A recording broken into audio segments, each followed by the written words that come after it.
कि जो भी आता है बाबा जी तेरे दर पे, उसे कुछ न कुछ तो जरूर मिलता है।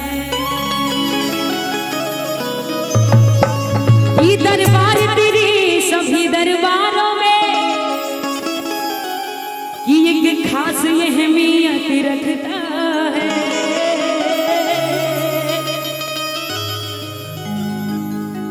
उसको वैसा मिल जाता है जो जैसी नीयत रखता है।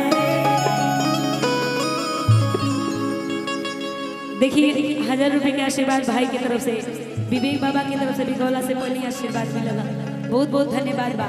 लेकिन कहे की बात का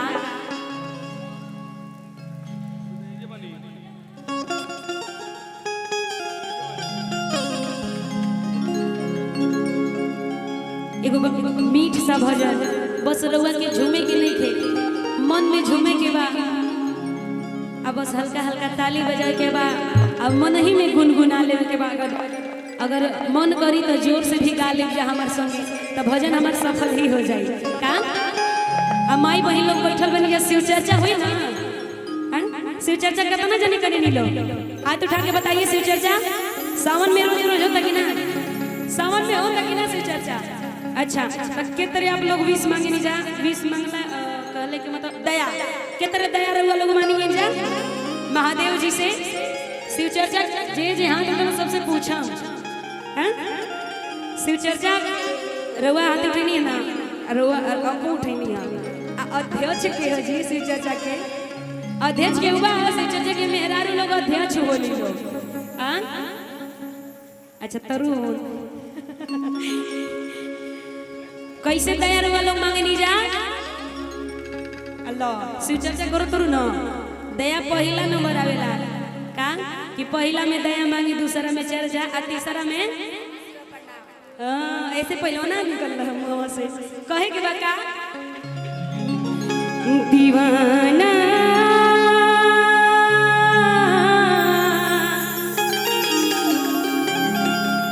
दीवाना हे भोले बाबा की पूरा संसार रोवे बा। दीवाना हे भोले बाबा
आशीर्वाद आइल बा।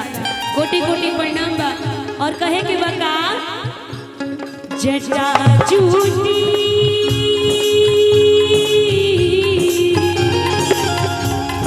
सबके मालूम हो कि हे भगवान जी यहाँ के परिवार कहाँ बसल बा।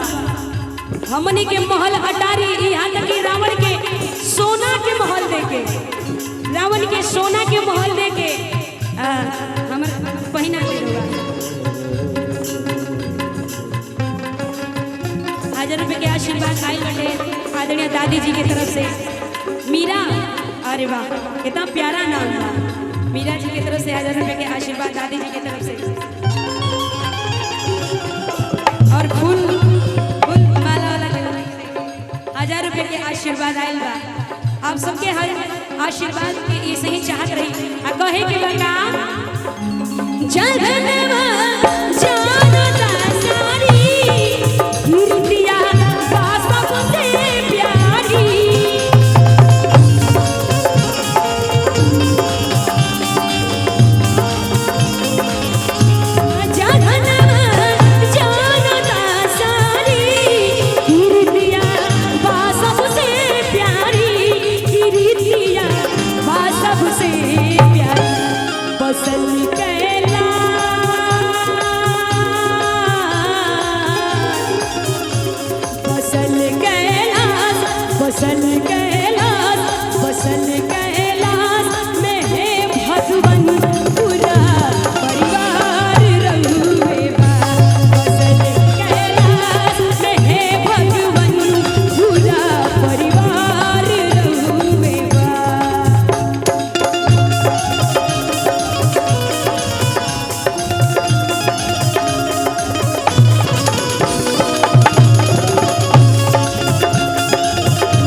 हमनी के महादेव जी के धीरे धीरे चल रहा बा।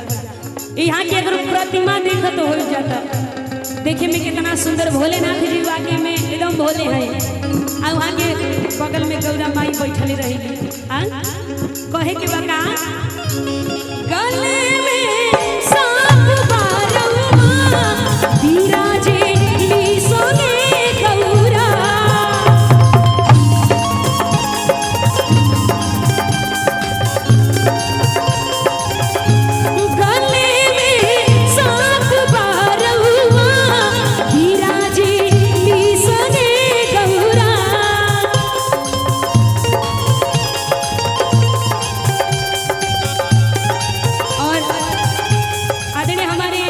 जितनी भी महिलाएं जन चाची लोग भाभी लोग के तरफ से 1000 रुपए के आशीर्वाद आइल बा।